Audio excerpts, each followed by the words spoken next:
అదేవిధంగా ఆ గురువులో గణపతి మీద ఒకసారి వెళ్ళండి. మీ పైన కలుపుకోండి, ఆ మీ చల్లండి, మీ చెట్టు పెట్టాలి మంత్రులు రైతులు చల్లండి. గురు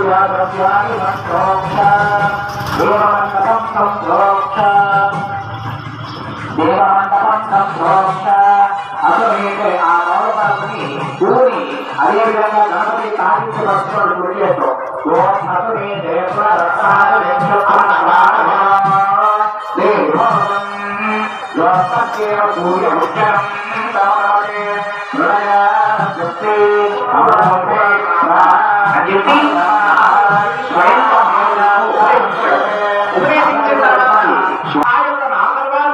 మళ్ళా స్వామిని అడుగుతున్నాడు, ఓ రామవారా ఆ వ్రతాన్ని ఎట్లా ఆచరించాలి?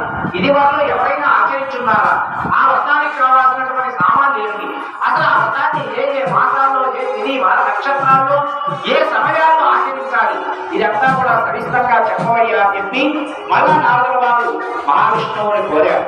కోరగానే మహావిష్ణువు అది అనగానే మహావిష్ణువు చెప్తున్నాడు, ఓ నారద, ఈ యొక్క వ్రతాన్ని వైశాఖ మాసమైనది కానీ, మాఘమాసమైనది కానీ, కార్తీక మాసమైనది కానీ కష్టత అదేవిధంగా కోరుచున్నాను.